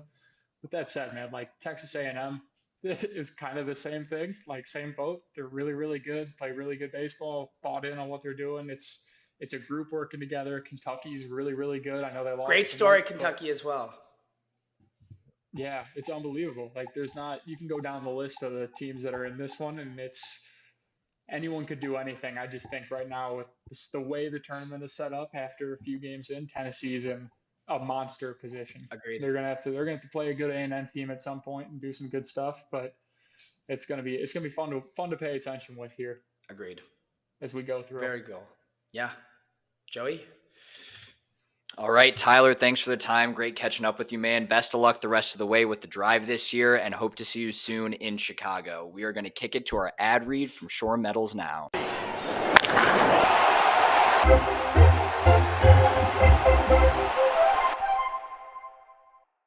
Thank you, Tyler, for a fantastic interview. Good luck the rest of the season. Our clutch moment of the week goes out to Shore Metals, premier metal supplier since 1970. Big enough to serve you and small enough to know you. See Stan, he'll help you out. Joey, who's your clutch moment of the week? I got a real backhanded clutch moment of the week this week.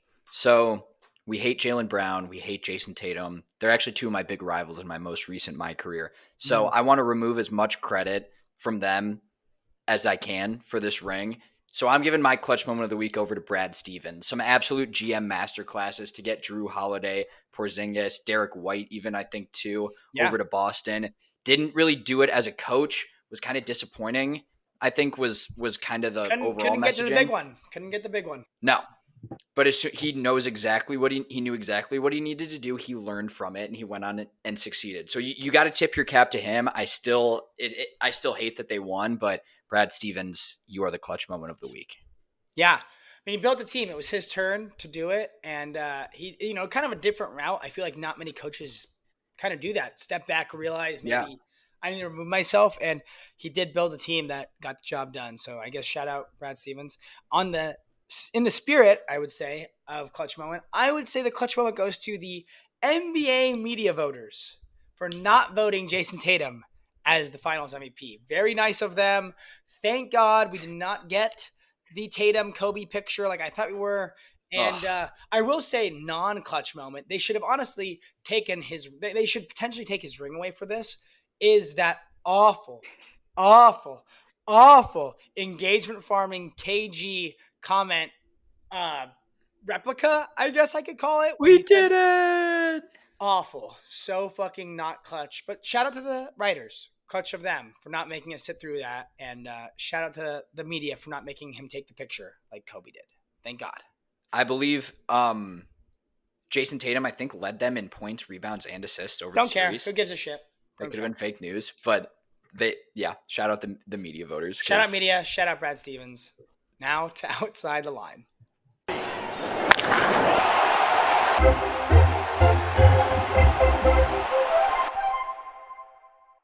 Wrapping up a great episode with a week full of tone deafs. Starting out with that one, Michael, who do you got? I'm not sure yet. Maybe this is going to be a good discussion between us. But I'm not sure if tone deaf is myself or people that I was around on Saturday night. I understand I do not love EDM music. I do not love that kind of style, like the Slander and the who else are these crazy Sudden Death and all these crazy ass bands that people listen to. And maybe it's me. Maybe I am the tone deaf one. But it was a sight to behold. I was so I just could not get into it. Granted, let's preface, I wasn't cracked out of my mind. Wasn't doing crazy ass drugs. I think you need to do it. But I believe that to enjoy those things, you need to be A, on crazy ass drugs, or B, they're faking it. I believe they're faking it. You're faking enjoying it? I just was like, what the fuck? I thought I heard the same song 6 different times. and I don't know if that's me or what, but he was on. Martin Garrix was great. He was an incredible performer. I thought he was fantastic, actually. And to be honest, I think my issue may have been potentially the length. It was 2.5 hours with Okay. him.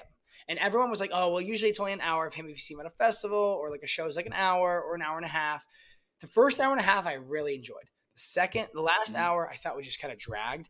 But I think it's Yeah. me. I think I'm tone deaf because I don't love this music, but I don't know. Like, What did you like about it? When we were talking earlier, you seemed like you actually hated it, but you said he was I awesome. So thought what did you actually like I don't about think it? it was. I think he's awesome. I think he is awesome. Okay. I think he's incredible. Like he mixes well. The lasers are fucking awesome, and the lights are cool. The whole production is fucking awesome. That is awesome. Okay. I did not Okay. enjoy it to that level. I think I do not enjoy it. Maybe I don't get it. Maybe I don't understand. Maybe I need to do these drugs, something, or I don't know. But it was fucking absurd. And I was like, people do this for 3-day festivals, 4-day, 5 days. And they camp and they're sticky and they're gross. It was sticky in there. The whole fucking amphitheater smelled like Red Bull. Like imagine Oh Midway. man. And like the way I was talking about it was like, do you have like a dance in high school? Like ours were called like the Hello Dance and Morp, and they were solo dances. Everybody went by themselves, but like it's kind of like you're Oh. like dancing with girls, like like if you were like grinding with girls. Did you Oh ever have man. that? That was like a big thing, I We guess, had in Villa Park. We had one attempt at one of those parties. It was a blacklight party. They threw a pretend rave. It was the first time I saw shooters on the ground at a school event. I was a freshman or a sophomore, and I was appalled, and it was really funny. But overall, no, we didn't have So we those. we had these dances that like you did that, and it was so weird, but everybody did it. Every high school around us had these dances, like solo dances. Okay. Everybody danced. You were like raves for like high schoolers, like no liquor, Hmm. nothing, but like dance, mosh pits, everything. Because like homecoming, those kind of dances are not really like that. You're dressed up nice. You have one Right. date. Everybody's like on a bus or group, whatever. And I Yeah. said it was like it felt like people that like didn't go to those dances, like or went to those dances and loved them that much, like either grew up and now they do this for life, they love this, or they didn't go and now they're doing it now. And I couldn't fathom like what I was watching and like, man, people. And let me tell you this: the room of the show was like this huge amphitheater, awesome venue. Don't get me wrong, Mhm. awesome venue. And then I had to pee in the middle of the set. I'm like, fuck, I just couldn't hold it anymore. I went, It's walked out over. of the venue, walked downstairs, the bathroom, second bottom floor, basement, bathroom. Everyone was lines and stuff down there to go pee. I don't know if I've ever seen a more depressing sight than that bathroom level. People are Oof. fighting for their lives. They're getting the I love Oof. you, bro speech. Keep powering through. Keep breathing. Deep breath. Do we need to go home? Do you need water? I mean, people are cracked out. People are That's fighting for their crazy. life. Fighting for their life down there. And I mean, the whole festival is like built on the I love you, bro moments. Like everybody's hugging their buddies. Everybody's shirt is off. People are sticky and they're sweating, bumping into you. Just not for me. I think that's just not for me. I'm tone deaf, maybe. I think I I am tone deaf. That is my point. No, I think you're 75% in the clear. I actually tried to get into EDM back in the fraternity days when it would get like played at our events. The That's common so text in different. our fraternity chat So different was because, music with like, words. yeah, Yeah, yeah, like, yeah. But I tried to like get it. I tried to get it and listen to them and like the music, but I just couldn't. I think yeah, for an hour it's fine. But anyone who could yeah. do that with 2.5 hours, I bet you were like one of five people that weren't doing crazy ass drugs. So that probably does help the There was a experience. guy But next to me objectively, that I didn't know, that just mhm, some random guy next to me who was also like, was head nodding, like, same thing, like, kind of getting into it in there. But he was like, I felt like we were the same person, just not into it. And I just like, yeah, I don't know. I don't know. I think maybe I'm the tone deaf one because I was the only one of the people that like weren't ecstatic or like going crazy at it. So maybe it was me. But like, I don't know. So maybe me. I think you're mostly in the clear. But I agree with you overall. That was my Saturday night. But go ahead. You're tone deaf. Sorry for ranting, but that was mine. Nah, I get it. I agree with you. But mine back to what we really love. A football tone deaf. It's always good to hear. Back last Oh, year, there was a big yeah. no, go ahead. I thought of a mini one. I'll say after. I saw it on Twitter. I wanted to mention it. Okay. Last year, there was the big FaceTime call in the fraternity of running backs so they could Oh consolidate and yes, talk about their yes. contracts. And we are still valuable, even though the game is evolving to where running back by committee and running backs aren't getting paid. Now, Austin Eckler recently departed from the Chargers. I think he's out in Washington now, Yes. which I also like just realized like last week. He said he didn't want to carry the ball 300 times a year, and that's what the Chargers wanted him to do. He said, no harm, no foul. That's just not what I want to do. Derrick Henry has carried the ball over 300 times 3 out of his 8 years in the NFL. So he is a bell cow back, one of the last ones remaining now in Baltimore. We'll see if he could kind of he is still remaining, but obviously not the player he once was. But you go from begging for money and you're like, I'm valuable, Right. valuable. Suddenly you don't want to carry the ball 17 times a game. That seems like light work from back in the day. So I thought And Austin Eckler was very I think talented. Derrick Henry is a very good example. Are you familiar with Derrick Henry's high school stats? Yeah, This guy's he been averaged doing like 30 this guy's carries a been doing game. this for like 10, 12 years now. He did it 4 in high school, 3 in college, and now he's done his career. He's done it for years. And now he's I would playing say with he Lamar. probably has the most total carries, probably a running back of all time. If he Oh, better be yeah. close if he isn't already. And he's Like going over to a an high school offense. career, yeah. He's going to an offense that's not like very much built on the pass. Like Lamar has Right. gotten much better through the air, but it's very much built on the run, this team. So it's not like he's given up And they're he's shied successful. away. Yeah. Right. They're a successful team built on the run. You go to Washington, who has a rookie quarterback. You expect to be a veteran presence, kind of a way to lighten the load for Jaden Daniels. And Yeah. suddenly you're like, yeah, no, I'm not really down to do my job to the fullest these days. Right. I think that's incredible fucking asinine statement by him. Asinine. Yeah.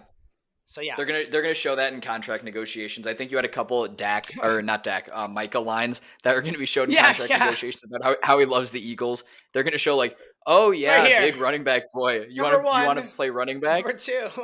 Yeah, no, they'll definitely show that. Wrapping up though, right side, wrong side. What do you got? I got a big weekend coming up. Work has been Okay. kicking my ass probably the last month, so I'm excited to have something to look forward to. And that is one of the best concert lineups outside of like a multi-day festival that I've ever seen. Going to be Uncle Cracker, Megan Maroney, Zach Brown Band. Where is it? Headlining is Kenny Chesney in Milwaukee. Milwaukee. Why? Okay. Milwaukee. No, I was Yeah, asking. they are in I was Chicago. curious if it was a cool venue or not. I was just curious. Miller Park. Don't really like them. Oh, that's but cool. We'll be okay. Well, that No. is cool park. Are you on Wrigley like the North. field or do you? I have no idea where our seats are. Shout out. It was $80 when I bought the tickets 6 months ago. So it's basically free for a lineup that good. I didn't even know the other 3 artists were going to be there besides Kenny Chesney until like 2 weeks ago. But got to go to Milwaukee. I like Wisconsin. I don't like Milwaukee. So that's the only downfall. Interesting.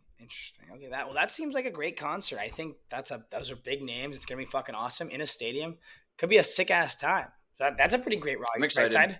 Pretty great right side. What about wrong going- side? Who Wrong are you side? going with? Sorry, no, I didn't mean to cut you off like that. Who are you going with? Going with Maddie's family, and then my buddy Oh. Jake and his family is going to be there. We're going to tailgate. Mr. Oh. Piggott really wants to bring the grill. So Oh, I think yeah. we're Yeah. really going to get after it this week. So that's my right side. That's who I'm going with. It's going to be a good time. Haven't seen Maddie in like a month. I was She gonna say. traveling, I was traveling. literally just gonna say, is this the first time you've seen her because of your trip and her trip, etc.? I was just about to ask that. We saw each other once 2 weeks ago. She might come down tomorrow, so maybe we'll see her once before the concert. But no, has been a little while. So I'm also excited about that. Awesome. That'll be fucking sweet. And the grill's coming out. Summer's here, baby. Oh yeah, summer is here. Very cool. Very cool. Before I And get to my side? wrong side, I need to get my phone to read off these reports. Oh, okay. Let's hear it. Fascinating to see what this will be. Very exciting. Here he is, back in it now. I have a tone deaf update before I get into it. Oh no. Derek Bauer, huge 2K discovery, capital huge. Press L1 when off ball to call a play and just follow the arrows. I've been getting free open shots all night. And that's like he followed up with, I don't know if that's common knowledge, but I just found out. Derek, it is common knowledge if you're listening, but glad you've come around. His my career player's career is gonna go crazy. Oh yeah, he just became. He might be an unlocked. all-star. He might be. Okay, going into my real wrong side. So, Ohio State people will know. Some people had the Citizen app. It's like everyone can post kind of not really a police scanner, but it's like safety, neighborhood watch, like that kind of thing. I never deleted it from my phone. I don't want to create an alert, but I never deleted it from my phone. Obviously, I moved home to the suburbs, so it wasn't going off all that much. Every once in a while, I would see it, but never enough to make me delete it from my phone. This week, I have reports from 400 feet away, 200 feet away, 550 feet away, and they're weird. It was like um, a man is outside the train station making threats. There is a woman yelling for help. There's been a couple car accidents at the closest intersection to me, and it's all like concerningly close. I was never worried in Columbus. Columbus was regarded as kind of dangerous when we were there. There was the kid that died. That was very awful. But overall, um, I like I was never like close to an incident like that. But lately, the Citizen app has been going crazy in That's Chicago. not that. So I That's felt very not wrong like side there. a mile away or like 10 miles. Like 500 feet seems like that could be like under your building. Oh, I've like looked out the window to see if I could see it. I haven't seen anything yet, but just the fact that I'm getting them and like a mile isn't even that far. Like you're still like within the realm of possibility in like 1 mile, but Very 500 feet close. away, A like mile is very close. yeah, but now it's like 220 feet away, like battery in progress. Like I'm trying to look out and it's absurd. So I felt very wrong side because of that lately. But I might become Batman, That is wrong side. maybe. The Batman of my block. Gotham. They needed him most. Wow, that's very wrong side. Very wrong side, I would say. Yeah. For me, wow. For me, not as scary, I would say. My right side is this Friday for my company promotion day. Work's been crazy busy lately. Just never really thought it would be in June. It's kind of planning season, but been really swamped at work coming back. And I have this Friday off, basically going to the promo day, which will be great. Something my team's getting promoted to partner. Fucking awesome. Excited for that. And then next week, one more week of work. And then after that, I'm off. 1 week off. Big Four gives you the week off. So really looking forward to that. Huge right side. Michael Sullivan coming into town next Sunday, the week. Oh, hell yeah. So he'll be here for that. So looking forward to that. Wrong side. And again, I know it seems like I have some hot topics this week, and I think just a lot happened. Mm-hmm. Wrong side, airports. Obviously, everybody who's been listening to this for episodes on like 15 episodes now knows what tone deaf means. Joey made fun that a couple weeks ago we went on vacation, that whole part of our show is derived from airport people. But I traveled again this weekend, so you're going to hear another airport story. Fucking airports and airlines delay every fucking flight. There's a delay. Every fucking flight. It's fucking infuriating to me. I don't get it. And I if it's weather, if it's snow, I have no problem with that. I understand. Get me there safe. If I got to wait 3 hours because it's fucking snowing, no big deal. But I know that there's an issue with employment and crews need the rest and all that kind of stuff. And people are taking their time and we don't have enough crews, or we do have enough crews. Nobody's getting there on time. When you're delayed for 3 hours and you are on that crew, everyone is mostly irritated that they are not at their destination yet. It sucks. When you're delayed, you have things to do, you might miss a connecting flight. It does suck. Do not fucking start with the comedy act. Do not fucking start. And that's what I had to say. What do you mean the first 10 minutes before we took off from the gates, this guy's doing his shtick. He's fucking telling jokes. He's talking about how we're going. He's like, welcome, everybody. We're going to Detroit, Michigan. Everybody, he waits. He literally pauses for people to laugh. People laugh. And he's like, just kidding, everybody. Going to Orange County. How's everybody doing that? Like, literally starts joking around. Nobody wants to fucking laugh. Get me home. We are going from Oakland to Orange County. Get me the fuck home. Nobody cares about your jokes. Nobody gives a shit about your comedy routine. Get me in the air and get me fucking home. And I don't think people understand that. I get it. They're trying to lighten the day and your mood. And they want to make you feel good when you're on that flight. People get nervous. I get it. Mm-hmm. I am not that person. Get me the fuck home. Get me the fuck home and get me in the air so I can go home. It's Father's Day. I want to see my family. I want to see my girlfriend. I want to see things. I want to be back home. There's no reason from Oakland to Orange County should be delayed 3.5 hours. Zero. So how long's the flight?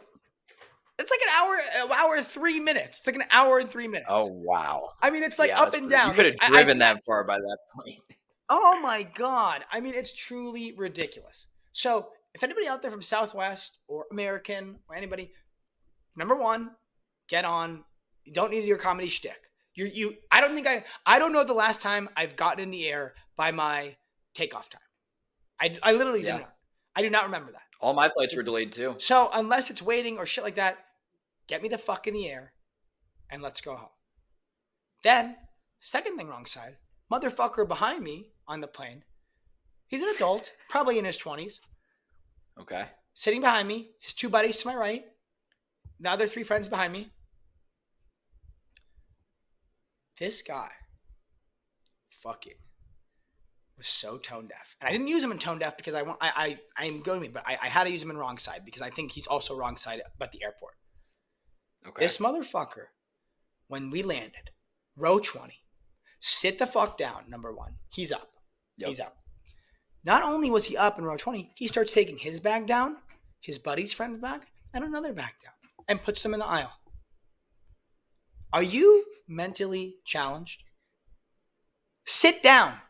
Sit down.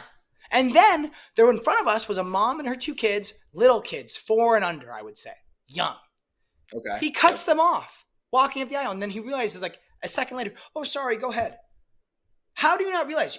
Forget about the kids. You're cutting them one, and you're cutting the row in front of you two, and your bags are in the aisle. I mean, people are so fucking out of it. Just no feel, nothing. I can't do it. And I'm not rich enough to just be like handing out strikes to be like, you can't do this. You can't do this. Get off this. I have a whole strike system. I would give out millions. I mean, I'm not sure I'm aware of the strike system. Oh, want me to go show you my pad? I'll get my pad real quick. Hold on. Oh my God, really? My mom got it for me for Christmas. How do I not know about this?